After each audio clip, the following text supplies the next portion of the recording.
Hello, today I want to talk to you about injuries. And unfortunately for us, endurance athletes, runners, triathletes, injuries are part of the sport. We're fortunate that they're not typically very serious injuries and we can get over them relatively quickly.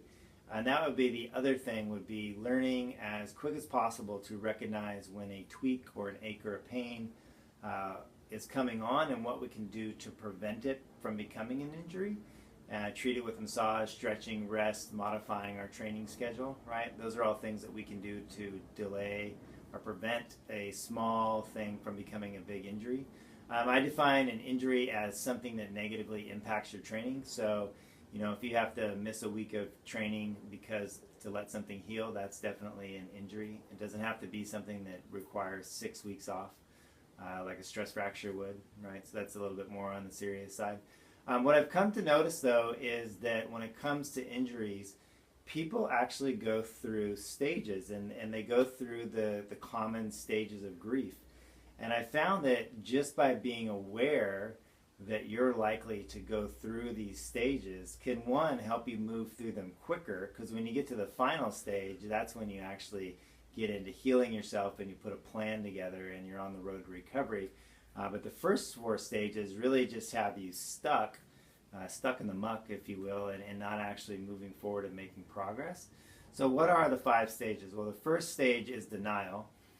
You can think back on your own athletic history and probably realize that you have been in denial about an injury, and that would be in the sense that you feel your calf, it's tighter, you feel your Achilles, but you hope it will get better, and so you don't actually do anything about it. You just hope that tomorrow when you wake up it won't hurt, and maybe it doesn't hurt, and then the next day it hurts, and then you hope it won't hurt again, and then you're in that cycle. And some people stay in this cycle for months, denying that it's actually really an injury, even though they haven't had quality training for a week at a time in 3 months, right? Well, that's the denial stage. So you need to move through that stage. The next stage is anger. And unfortunately, with anger, it typically gets directed at other people. Oftentimes, people who are close to us, maybe like your spouse or your coworkers.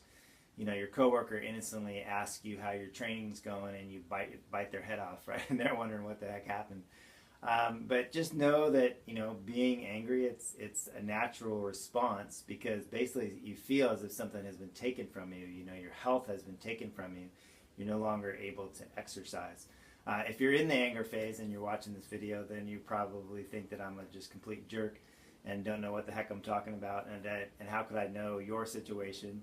And so if that's your response, then you're definitely in the anger phase, and I would encourage you to recognize it so that you can move through it. Invite you to join us on the other side of anger.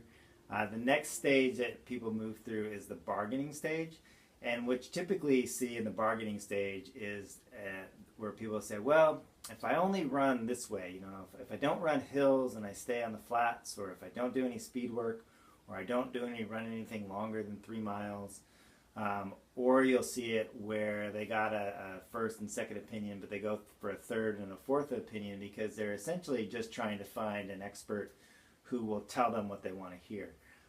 In the running store that I have, there's a particular customer who has a physical therapist and a coach, and would come in and say, well, my PT says that I shouldn't run because I have this injury going on, and my coach says I should take some time off, but what do you think?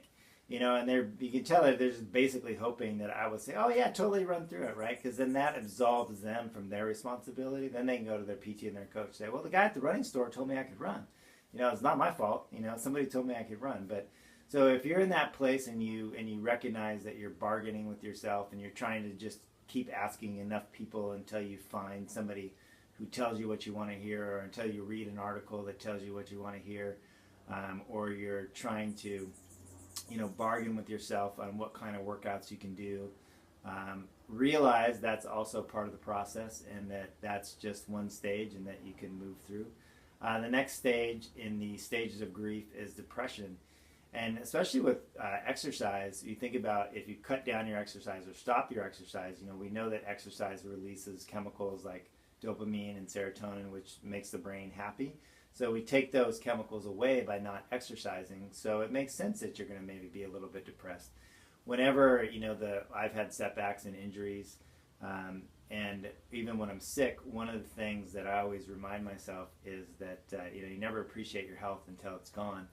And I think for myself, I've been guilty of often saying I have to run today, as if I don't have a choice, right? It's like, well, no, I have to run today. It's like, and then when I'm injured, it reminds me to replace the I have tos with I get tos, right? So every day that we get to exercise is really a gift when you think if somebody just came and took that away from you and just gave you MS and put you in a wheelchair and you couldn't exercise, if that were to happen to you, you would never say I have to. You'd be like, well, I'm so grateful that I actually get to go do this workout that another person simply can't do for physical reasons, right?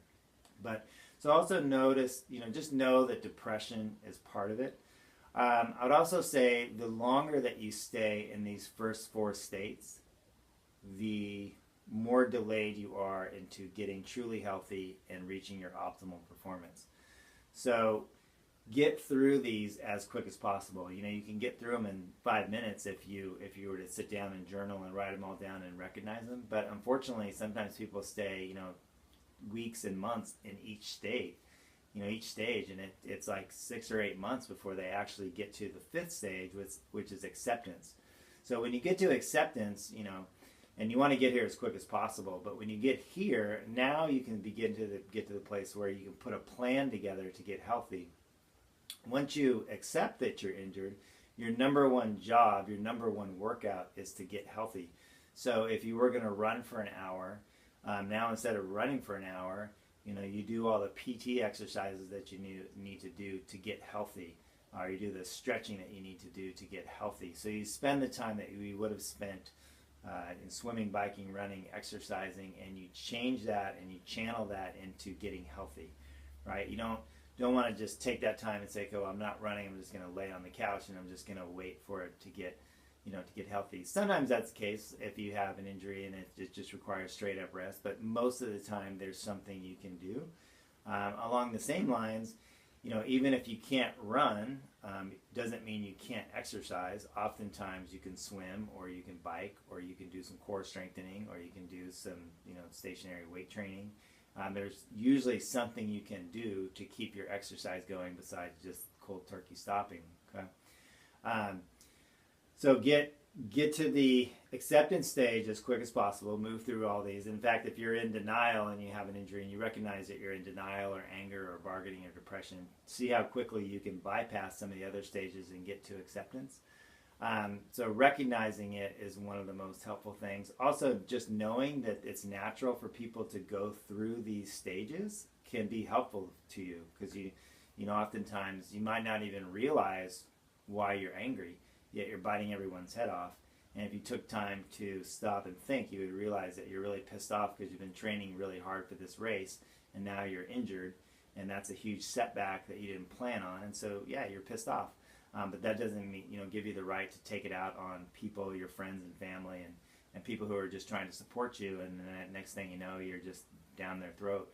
And then they're wondering, like, whoa, what's going on with this crazy person? I should just stop asking them about any of their training, right?